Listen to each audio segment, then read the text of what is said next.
Hello everyone, আজকে আমাদের Mrs Rozina কিচেনে আপনাদের স্বাগতম জানাই। Please subscribe my channel. আজকে আমরা রান্না করব গরুর মাংস, তাই এখন আমরা দিয়ে দিলাম তৈলটা গরম হওয়া পর্যন্ত আমরা এখন রেখে দেওয়ার পর আজকে আমরা ছোট একটা প্রেসার কুকারে গরুর মাংস রান্না করব।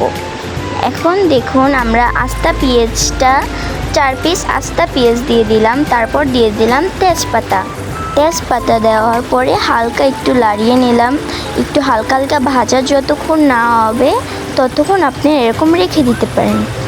তারপরে আমরা দিয়ে দিলাম এলাচ, দারচিনি, লবঙ্গ আর আস্তা রসুন দিয়ে দিয়েছি। এখন আমরা দিয়ে দেব পেঁয়াজ কুচি আর কাঁচামরিচ কুচি।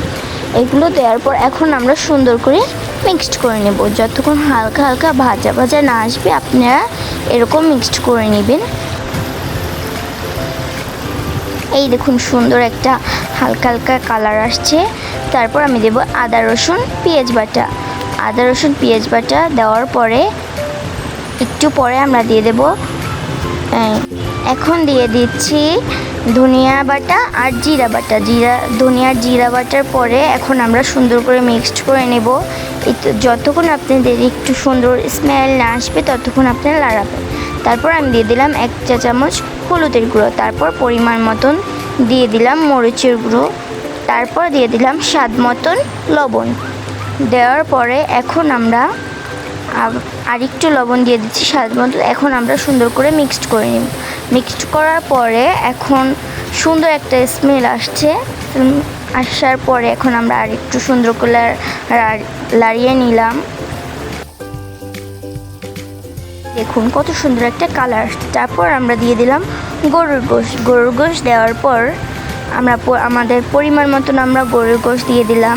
আপনাদের যদি এক কেজি গরুর গোশ হয় তাহলে আপনারা আর একটু বড় প্রেসার কুকারে নেবেন।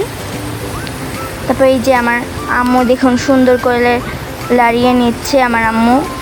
আমার আম্মুর হাতের রান্না যে এত অসাধারণ আপনাদের কীভাবে বোঝাবো বলেন।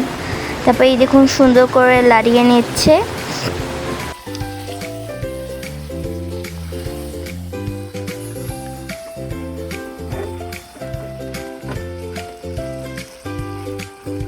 এখন সুন্দর করে লাড়ানো হয়ে গেছে। এখন আমার আম্মু ঢাকনা দিয়ে ঢেকে নিল। তারপর কতটুক পরে আমরা উঠিয়ে নিলাম। উঠানোর পর পরিমাণ মতন পানি দিয়ে দিলাম।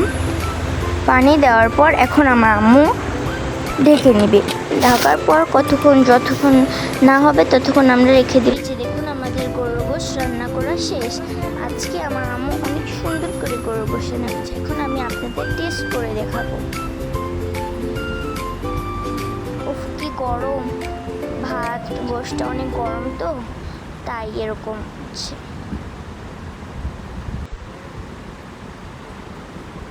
এখন আমি একটু খেয়ে আপনাদের টেস্ট করে বলছি কীরকম হয়েছে। মানে আমি একটু শসা খেয়ে নিলাম।